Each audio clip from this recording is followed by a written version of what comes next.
Hey y'all, and welcome to Spill the Spirituality. Or, if we're calling in the professionals, you're listening to Spill the Spirituality. More from Voiceover Man in a moment. This is your weekly take on the unknown. Difficult questions we all think about lying in bed at night, whether we're faithful or faithless or somewhere in the middle, seeking something that's missing or just bobbing along day to day. Everyone is welcome here. I'm Trey Hall, Christian, Memphis-born, South London living, 16 years sober. And I'm Jaz and ADHD adventurer, international speaker, and still figuring it all out. So who was that big voice at the beginning? Welcome, voiceover artist, and so much more, Brett Harman. Woo-hoo! Thank you very much. It's a pleasure to be here. How are we doing, guys? You are, I think, the first guest we've ever had on the show who's played God. Us more. Oh, do we mean like a voice of God? Voiceover for me was something I tapped into during and a bit after lockdown. I just opened an escape room company. So, yes, I love to lock people in rooms. It's not as sinister as you think. I got a small business loan back in 2019 because I loved escape rooms. I left my job as a teacher, opened up an escape room company, and then unfortunately we had to close due to lockdown and the pandemic. And my history is all stage acting and drama and performance within my university degree. And I thought, do you know what? I think I would like to do a bit of voiceover work. I had a friend that did some game designing. He said, Brett, would you like to do a few voiceovers for me? I said, yeah, sure. Gave it a go, and he said, you're actually pretty good. I said, am I? So I did a few more for him, managed to get some equipment and make a studio in my home, in my spare room, and over time, auditions, made a website, got a couple of agents, one in the UK, one in America, and I've been doing voiceover work ever since then, and I absolutely love it. What kind of characters have you played? Yeah. Do they come to you for a particular kind of person? We want a mid-30s cool kid, or can you do like old guys, or what's the range of your voice, wow. Brett? I mean, the different niches are incredible because you might one day get asked to do a voiceover for a corporate company that sell plastics, and that's not entirely exciting. Or I've done a video game where I've played the role of a vampire. I've done voiceover commercials for sofa companies, furniture companies. There's so many different elements to voiceover. It's not just character work. You also sometimes have to do the corporate stuff as well. And I've just recently done an amazing campaign with Pfizer UK about some cancer awareness campaign, which is coming out in the next few weeks. I do relate obviously to cancer and everything because of my experiences with cancer, and this has been a really exciting project as well. I can't say too much about it, but that's all I can say at the moment. So yeah, it's so diverse, there's so much to do with voiceover, and that's what excites me so much. There's so many things I want to dig into with teaching, escape rooms. But let's zoom in on the life-changing experience that you mentioned there, because I think led you to this new career. I think you're 36 now. I was 37 this week. It's my birthday this week. Happy birthday. Yeah. That's fantastic. So like 10, 11 years ago, you got a really scary diagnosis with leukemia. Tell us about that. Yeah, so 2015, I was struggling with back pain and coughs and colds, and I had a cut on my finger that just gradually got worse. It just would not heal. Got it investigated with a blood test, and my blood came back as quite irregular and abnormal, and they wanted to delve a little bit deeper. So I had something called a bone marrow biopsy, which is pretty horrendous, where they had to core into a thick part of bone to extract the bone marrow to really test what was going on. And they did tell me that I had acute lymphoblastic leukemia. If you're going to get one, that's the one not to get. That's an aggressive one. That's a bad one. So I was told that my chance of survival, it would have been a challenge, to say the least. And I literally had to go into hospital immediately the day after to start chemotherapy. One day I was a teacher, the next day I was in a hospital bed with drips and stuff going on, and I had to have a PICC line that went through my arm into my heart. Straight in your heart. So that was very, very daunting. So yeah, I was diagnosed in my 20s. My partner at the time, Hannah, was training to be a nurse, so she was kind of well equipped emotionally. She was more looking after elderly care, but it shocked us to the core. My family, myself. This is the sort of thing that you see in commercials and movies. You know, when you're in your 20s, you feel indestructible.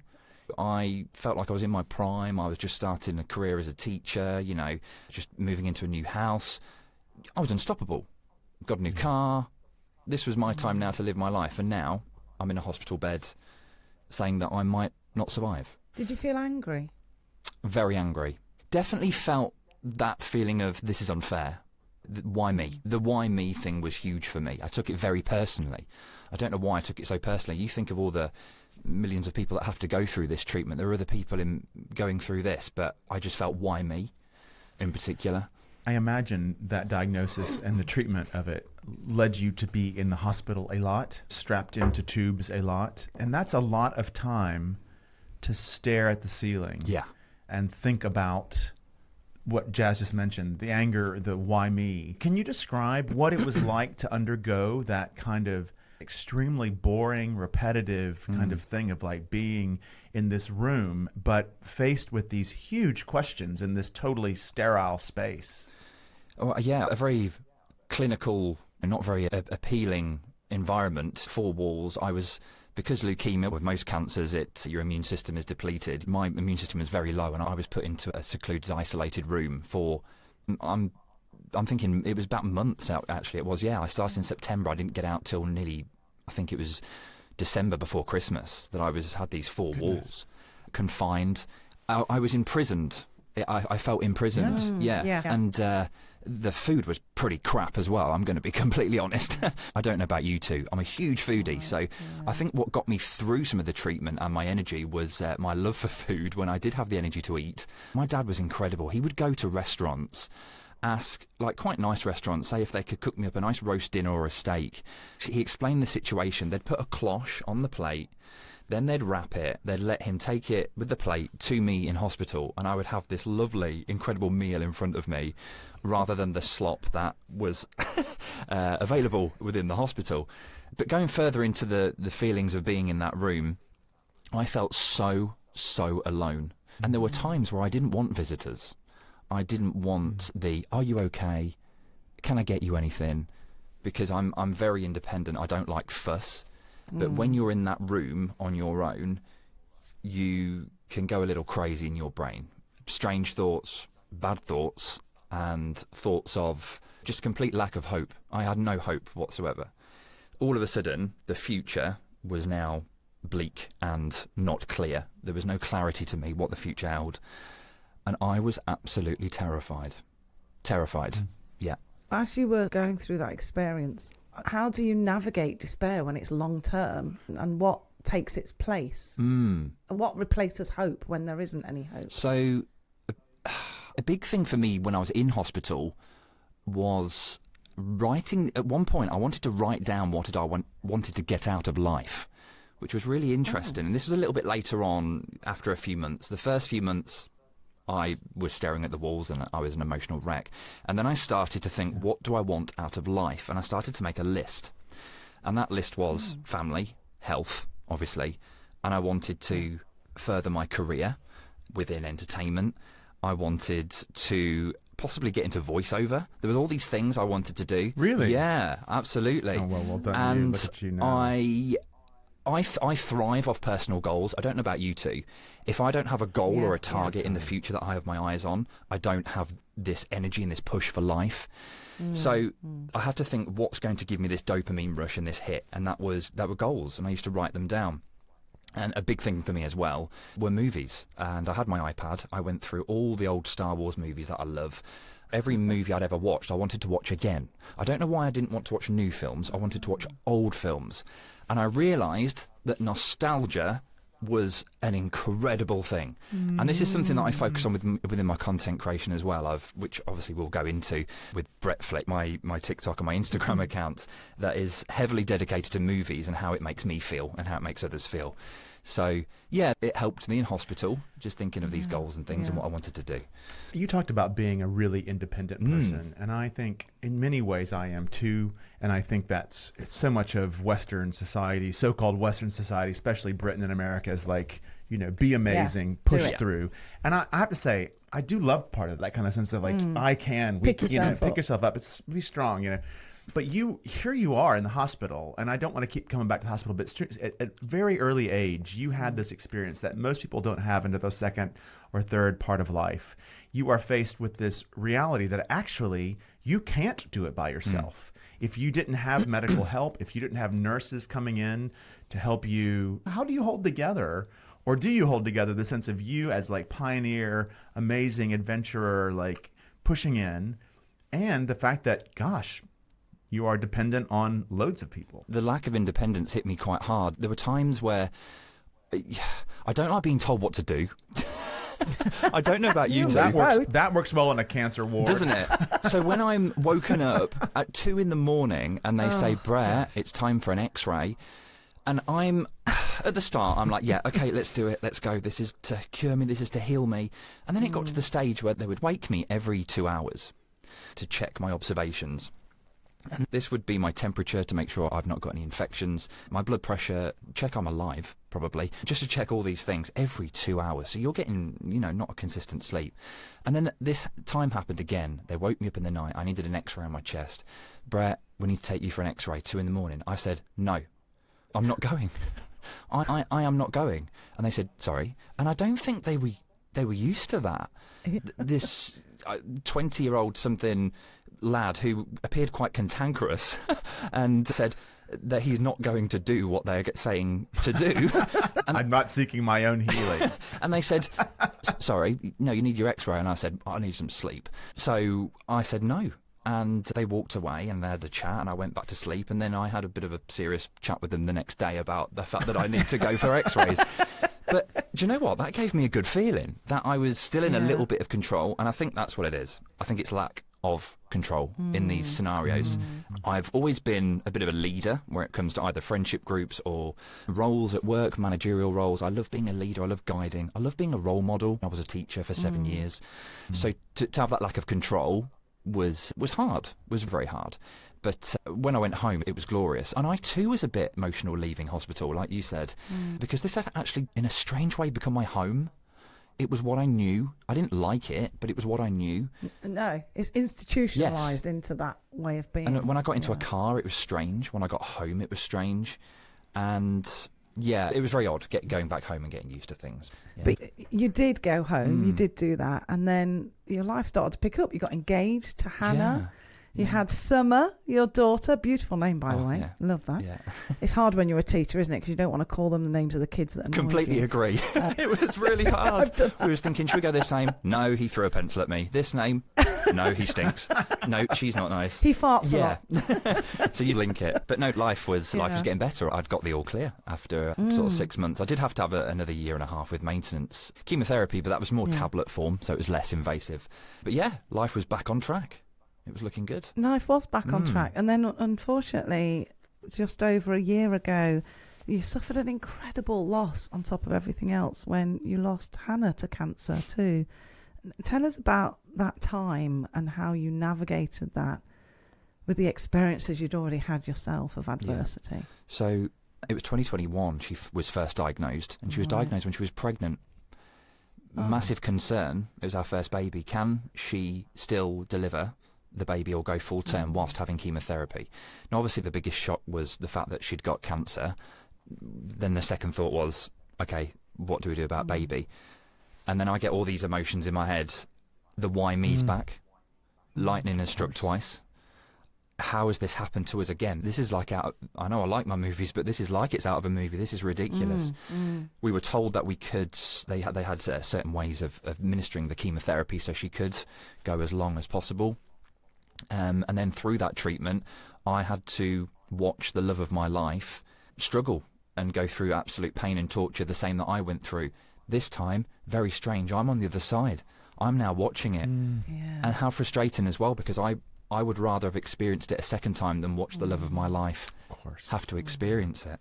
One of the biggest things to her was losing her hair. She loved her beauty. She loved wearing earrings and lipstick and makeup and doing her hair nice, and she lost all her hair within weeks. And it was difficult to watch her personality and just Hannah fade. And unfortunately, my emotions mirror the people in the room. So if people are happy around me, I tend to be quite happy. If people are sad, I'm sad with them. So everything she was experiencing, I was experiencing as well. No, she was able to deliver summer, which was incredible. It was touch and go. Immune system is low and everything. All of a sudden, when she'd given birth, we had alarms going off, 6 or 7 doctors running in because she was losing so much blood. Her platelets were so low, and I was escorted out, baby in my arm, thinking I'm going to lose the mummy to my child.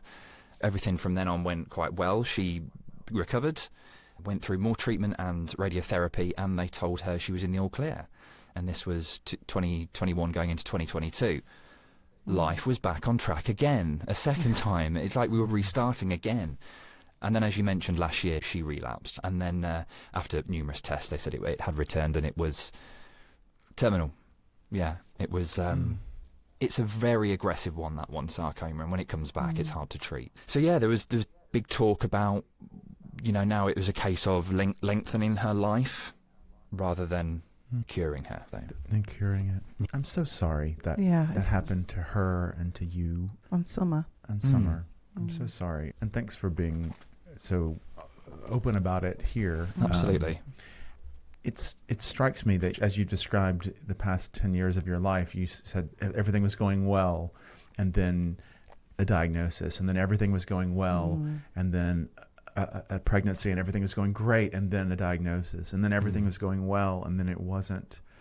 And I wonder, as you reflect on life, how have you, not that you can make sense of that. I don't know. I don't know if that I could make sense of that if it happened to me. That's a really good question, because obviously I know I touched on the why me. And then I think, is this my test? Am I being tested? I mean, with my beliefs, I am probably more agnostic. I really would like to think there is a power or something out there, but I'm not sure. And I do think I don't know whether I'd been tested, or I sometimes felt that, was this a bit of karma? I don't know, because there had been times in the past where I don't know, maybe just not appreciated life very much. And a long time ago, I used to struggle with gambling when I was a teenager. But there was all these thoughts coming in my head thinking, is this karma of, I don't know what karma even means, but is it real? Is this been bad at times, or is this punishment? Is this my challenge? Is this my test? And I don't know. Those are the questions that went through my head. And picking yourself up after these things is very, very hard. I can't sit here and say, oh, it's easy, I picked myself up, and you just got to crack on. It's not like that. Everyone deals with grief or bad news in different ways. And it was very hard to navigate, but I think it helps that within my personality, I'm very stubborn. I will not lose, even if it's a game of Monopoly. I won't lose. Oh, amen. I've never lost a game of Monopoly, ever. Maybe we need a game. Because nor have I. Oh, that could end badly. I take Monopoly very seriously. I don't know about you, but I like to be the banker, and because... Oh, of course, because I cheat, so I have to be the banker. Oh, do you now? Okay, at least you're honest. So, no, yeah, I'm very competitive and very... I will not lose, and this was... Even though life isn't a game, this was my challenge now, and I had to win. There was this resilience that I had to pull off, and no, I have to win. And it was my challenge at this time. Thanks for going there spiritually. This is a show called Spirituality, and we are always interested in where people are in that field or on that playground or along that spectrum. And you're talking about being an agnostic and not sure. We love to tuck into this kind of stuff and talk about it. That idea of karma, and you said you don't really know what it means. What does it really mean? The sense that maybe something in the past that you did or weren't attentive to had contributed to this negative stuff. And there's the opposite side of that. I remember I'm such a gay nerd. There was a line in total gay nerd. in Sound of Music where Julie Andrews' character is singing about how amazing things are, and she said, somewhere in the past I must have done something good. This whole idea that, like, if we're good in the past, then we get good, or if we're bad in the past, then we get shit. That feels like so much pressure to me. Like the idea that, like, you sort of deserve what you get. I mean, yeah, because when you were saying it, I'm like, well, what on earth would you have to have done in order to deserve? Yeah. There is, I mean, you'd have to have, I don't know, gone on a mad axe murderer killing spree. Oh, yeah. It doesn't equate, does it? No, but no, not at all. A touch of gambling. It was just a bit of gambling, or just been a bit naughty in my youth, just minimal things. But those things play on your mind when you think, what have I done to deserve this? This is my challenge now, to prove myself. I've got a friend who's a psychologist, and she talks about people going through traumatic experiences and then getting stuck on the why me. If that isn't something that you're able to overcome and move away from, it can eat you alive, because it is something of this constant. There is no answer to why you. There's no straightforward answer. So, but one thing I want to ask about was about summer and you being stubborn and that thing of winning. You've then got a young child. You're a dad. You're on your own. How did that stubbornness lead you to find a new way of being as a parent? When Hannah finally came to the end of her life, well, it was hard at the end because she went on a ventilator.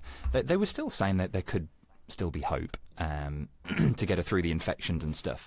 But at this time now, I had come to the realisation that she wasn't going to pull through. I had to be realistic here. And I mean, over the months of her being, when she was relapsed and she went through this treatment and she was in hospital, I was now felt I was a single dad. I was looking after not only a business but my child, and I've now got to navigate through life as a single dad and learn all these new things. And then Hannah passed away, and it was a case of, right, not only have I need to run this household and live life without my soulmate, but also I have to be a mum and a dad. There are things that Hannah did that I had no clue about. I didn't know how to do Summer's hair all pretty, which I had to YouTube. I YouTubed how to make plaits and go. I just wanted my daughter to look beautiful like a mummy, so I was YouTubing these things. I love that. And I don't know about yourselves if you have partners in the house, but we tend to have, we had our own roles in the house and jobs. Like I would always do the manly things of mowing the lawn. Oh, is the mowing the lawn manly? It's not really, is it? But I would get my hands dirty. The DIY, the bins and stuff. I was very fortunate that Hannah was very feminine and loved to run the household pretty and would do the washing and the laundry and stuff. So I was very fortunate that she would do that, and we had our own jobs. We all long for a partner like that. Yeah, I did pull my weight. I did clean and stuff, I can assure you. But now I had to do it all. So I need to learn how to do the washing and teach myself how to iron a proper shirt. And being so stubborn and so frustrated, in my 30s, I didn't want to learn these things, but I needed to, because the last thing, before she went on the ventilator, she was still able, in a weakened state, to talk to me. And the last thing she said to me was, which I will try not to cry, she said, "Look after Summer for me." Those are the last words she said to me. Look after Summer for me. And I think, we're a year down the line now, and I'm pretty damn proud of myself that I have kept that promise. Summer goes to nursery. We manage to get up every day. I get her dressed, make her look beautiful. The house looks great, smells great. She's wearing clean clothes. And a year later, I've managed to be mum and dad, and I am quite proud of myself. Yeah, you should be. It's such a without beautiful... being narcissistic and arrogant. No. I think not at all. It doesn't come across as narcissistic. I think this is what a wonderful image, like that you love your daughter so much that you're on just the image of the dad or any kind of parent going on YouTube to learn how to plait the hair, because like. That kind of stuff feels like it's not. Jaz is always talking about like the Maslowian needs, like basically, are they fed? Are they warm? Are they safe? And that's important, right? But here you are learning how to plait her hair so she can feel happy and feel pretty, and boys and girls want to look good, right? But I love that image of you and honouring Hannah, because you talked about her being beautiful and enjoying looking pretty, and so to have that moment of being able to create that. And I've got to say, as a mum, this is the hardest time. The kind of nursery when 1 minute we're into princesses, the next minute we're not. So how old are your? Have you got how many children? Now I actually successfully grew them to adulthood. I'm very jealous because this age is horrific. I'm not going to pull any punches. It is the worst. And honestly, I don't how people get through it. My husband said we had something called Watling Weenies, and I was like, What? you need to, it's like a singing group. Right? Watling Weenies. And I said to my husband, you need to take Trinity, our daughter, to Watling Weenies. And he's, oh, okay, I'll do it. And he hated every minute of Watling Weenies because he had the deepest voice and there was all mums and then this big black guy sat there with Trinity. And then one day we were chatting. I said, obviously with child development, you know, she's only 2. She won't remember this experience. She's like, she won't remember. Oh, why am I what's the point of me doing this if she's not even going to? But actually, it's that bond, it's that connection. And what Trinity knows about Ed is he always put himself out to stuff. He learned stuff he didn't know so he could spend time with her. And their relationship now, she's 22. She adores him. Amazing. She adores him. Yeah. And she's a great human. Yeah. And that's what you're doing for Summer. Yeah. So, and I hope beautiful. our relationship will just be as strong at that age as well, which I think it will be. We are the best of friends. She's like me. She's very stubborn. She's nearly 4. You know what they're like. Everything's the end of the world. She drops a piece of pasta on the floor. It's the end of the world. I've heard the best thing to do when a 3 or 4-year-old is having a paddy, when they're really having a moment where they're crying, is just to imitate them. I've heard that's the best way. Really? Go along with it. There was a woman on TikTok. She was recording her daughter in the supermarket shopping. Her daughter was on the floor, beating the floor, crying. So what did she do? She got down and copied her. And the 3-year-old didn't quite know how to take that. It's all attention, isn't it? But no, she's very much like me. She's like her mummy as well. We're very stubborn. Hannah was stubborn. Even when we were told, sorry to go back, but even when we were told she was terminal, she said, no, I'll beat it. There are such things as a miracle. I will beat this. I have to beat this for my family. The consultant says, I have seen cases where people have beat this second time round, and he did say that these are miracles. These are cases of miracles. I have to tell you scientifically now, you are in a lot of danger here of not getting through this. So she wouldn't take no for an answer, a bit like me. We were very similar. One of the hardest things to do as well was to tell Summer. She was 2 at the time. How do you do that? How do you tell a 2-year-old her mummy has died? And that's something I had to seek advice for. Now, through all of this, I was given offers of counselling, support, groups to go to talk about my grief. I said no to it all. I could not do it. But this I needed help with. I had to know what was the best way to tell a 2-year-old her mummy had just died. Do I tell her she's gone to heaven? Do I tell her she's in the clouds? Do I tell her she's gone to sleep? And I'm glad I did seek advice, because there were ways that if you did tell a child of that age in a certain way, that is probably not the best way, then it could change their whole outlook on where mummy is and what's happening. So if you were to say that mummy's gone to sleep, that might concern a child going to bed to sleep. And honestly, I was told that I had to say that mummy was poorly and she has died. We had to use the word died. And that was hard. But that was the hardest thing I've ever had to do in my life. Yeah, to sit down. And I mean, at that age as well, mummy being away so often in hospital, Summer was more reliant on me, not as reliant on mummy. And unfortunately, at the age we are at with her now, she doesn't have much memory of her, which it's good and bad. Good, because I can take all that grief away from my child. She doesn't need to carry this grief. But bad in the way that it upsets me that she can't quite remember her mummy. She can't quite remember the days out we had or the way they used to giggle. She knows a photo of her, but can't remember, has any memories. I'll bet there'll be a time, I hope there'll be a time when she gets older where you can tell her about her mom. And though it won't be the same, she will be able to know her story and feel connected to her, hopefully, in real visceral ways. I think so. Maybe right now she can't. That's my hope for her and for anyone who's lost a parent or a carer. It's so hard when you're a kid. It's so hard when you're a human. Thank you so much again for sharing that. Oh, not a problem. I'd love to talk a little bit about, you're talking about your independence, your refusing help until you absolutely needed it. And sort of ironically, alongside all of this, you're on social media, TikTok. What are you there for? I've always, from a young age, loved to entertain, whether that's being a fool in front of my parents doing a puppet show, or whether that's being the class clown, or just having fun with my friends. I've always loved just to make people laugh and make people smile. That makes me happy. And when Hannah passed, there were times I'd put Summer to bed and I would find myself on the kitchen floor just crying, thinking, what am I going to do to get through this grief?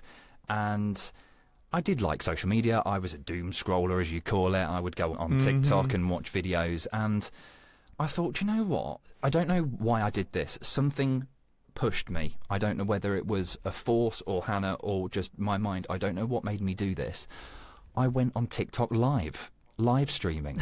I don't know why. Just started. That's how you started. You just put the camera on. I just one night stopped crying and thought, Brett, you need to not move on, but you need to use something or do something to cope through this grief.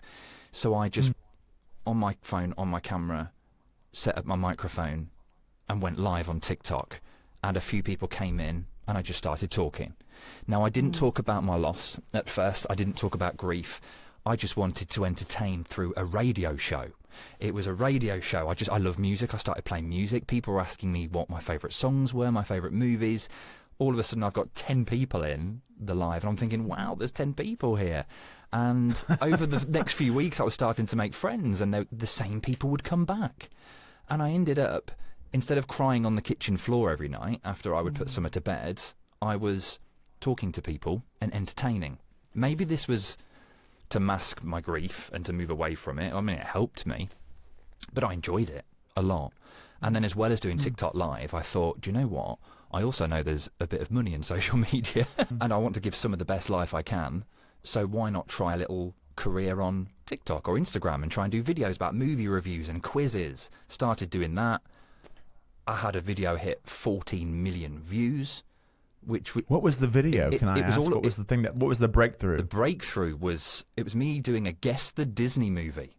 Yeah. Walt Disney. It was a Guess the Disney movie. I would show different photos about a Disney film and you'd have to guess. And all of a sudden I'm looking at my phone and I'm getting all these notifications pinging off of likes and comments, and then I get a pretty chunky check from TikTok. You've just earned this. And I'm like, what? You can earn money on social media? And I mean, it's not obviously all about that as well. It helped my grief, and it became fun. Yeah. I'd found fun. I'd found happiness. I did mention in a few posts about losing Hannah. I thought it was also necessary to connect with my followers on a less informal, more personal level. And it obviously showed my vulnerability. And a lot of people then reached out saying that they were experiencing the same. And then there was this feeling, oh, wow, other people have lost their wife. Other people have lost their husband. And I was getting these messages of support, and we were supporting each other. And it was a community. And it was incredible. And now that had become my job. And now I've been doing social media for a year now. And across Instagram and TikTok, I think I'm at about 300,000 followers. It's crazy. And there was something. Have you seen the series Afterlife with Ricky Gervais? Oh yes! Oh my gosh! So when he chats with her on the bench, the lady, she says, "Happiness is amazing. It's so amazing, even if it isn't yours." And I think that's just amazing because I just love to see people happy. Gradually, I got happy, but it took a while. There's something about when you're like setting up in business, going before you're ready. And I always think this mirrors in life, that if you wait until you're ready, you either never do it or how are you ready to have a child? There's no way you could be ready to be a parent. When you said you don't know, it could be another force, it could be Hannah, it could be... I can only imagine that, like, thinking about my husband and not being there, the one thing I'd want him to do is not be lying on the kitchen floor. It's like, get up and get on and fight, do something, find something. And it's almost like that, what a way of honouring Hannah. You know, I'm like, I'm going to do this. I don't know what's going to happen. I've no idea how it's going to work. And suddenly finding this. Did you find that there was... when you started opening up, did you find that people talked about their experiences, or did they talk about how they had gotten through it, or were they still in the middle of it? It was a mixture. Some people would, when I would talk about my loss on social media, people would reach out and say, I'm going through it now. I'm with you at the same sort of time. I'd have people reach out to me and say, I lost my partner 5 years ago, and this is where I'm at now. Things do get better. Keep going, keep pushing. Wow. That was good for me. And then later down the line, a year later, I've had someone recently reach out to me, and it's literally just happened to them right now. Right. And when it happened, I had people say to me, you will get through this.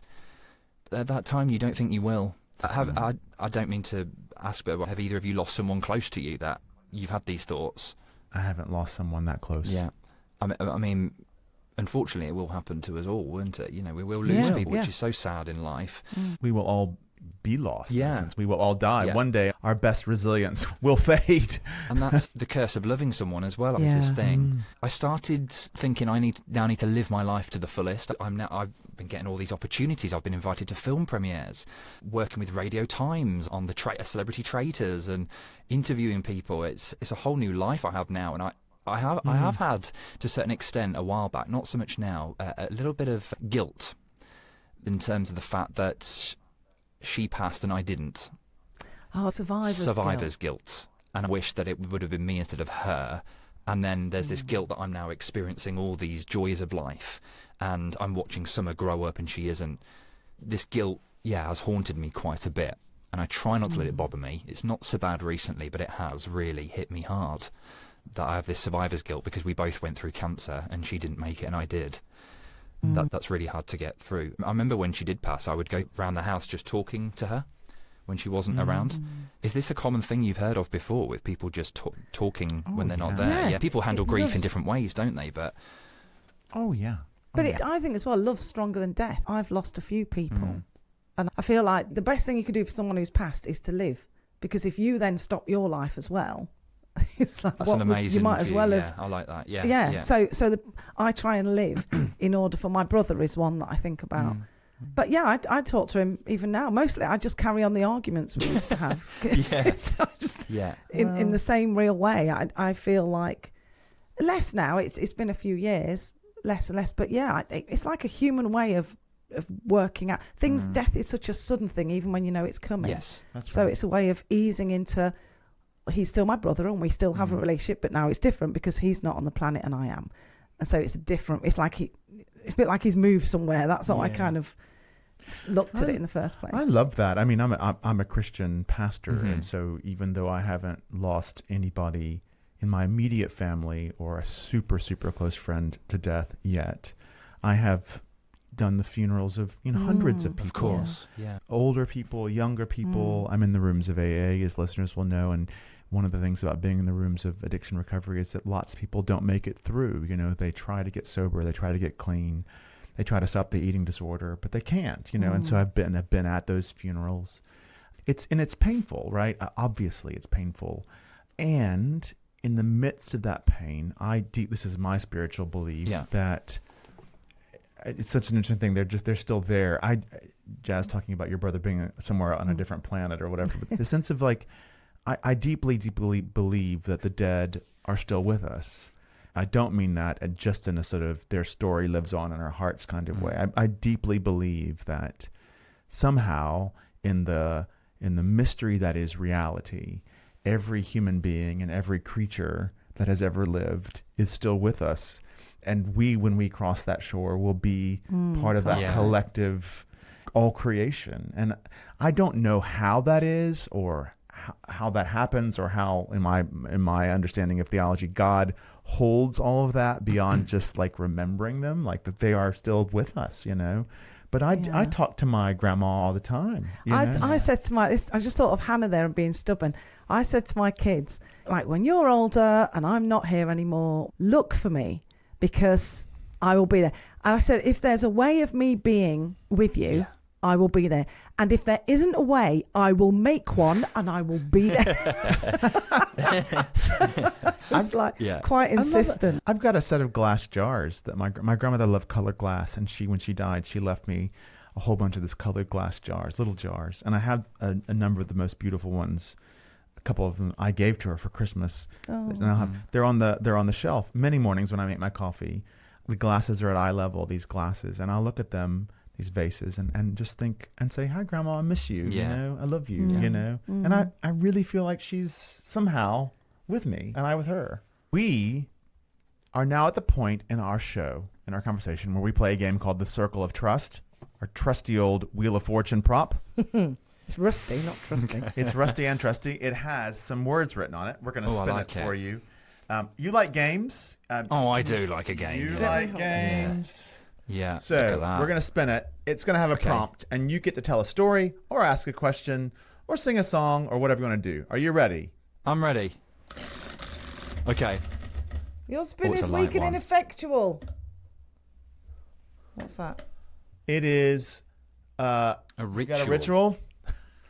Got any rituals? Like before doing voiceovers, do you have rituals? Or in the morning when you get up, before you go to bed? I went through a period of time where I would talk to myself in the mirror just to hype myself up for the day. Ah, yeah. It would be a bit of a ritual where, I mean, at the end of the day, you're in the room with yourself. You might as well have a little chat with yourself. and I sometimes it's chaotic when it's all in your head. So sometimes I would look in the mirror and go, right, you've got this. And I would say it out loud. You have got this. You're going to smash this today. Go get 'em, Tiger. Yeah. Just to pump myself up for the day and give myself a little bit of confidence, maybe. What about yourselves? Do you have a ritual? I mean, do you not do that anymore? I used to look. I haven't done it recently, but I did no. when I was going through some tricky times. I did, yeah. Every morning, I used to look in the mirror and go, "You're fat, you're old, you're going grey. Let's go." But then you look like shit. Let's go into the world. But that is the reality as we get older. But do you know what I did? I wrote on, because I thought I used to like take the kids on the school run, and I'd be in such a bad mood the whole time because everyone's cutting me up, and I got 3 different schools because of bad planning in the conception stages, and I'd be running around, and I was always in a bad mood. So I thought, it's the mirror. When I look in the mirror, I've got to look in the mirror and not feel bad. So I wrote in lipstick on the mirror, "You are the pinnacle of God's creation." Wow. Wow, and every time I saw it, I burst out laughing, and then I went outside in a better mood. That's great. I love that. And you are one of the many many mountain peaks. God's not as good as she makes out. She is if I'm the pinnacle. The whole mirror thing is so interesting because when I was in the throes of my addiction, when you feel so shit about yourself, I couldn't look at myself in the mirror. I couldn't look at myself in the mirror. I couldn't because I felt so much shame, guilt, all that stuff repressed, and I couldn't look in my own eyes in the mirror. And then when I started getting sober, I could look at my eyes and be like, "Oh, here I am. This is fun. I'm okay. Maybe not the pinnacle, but I'm at the base camp of God's creation." But these days, and I think maybe some of it's turning 50 and not wanting to look in the mirror.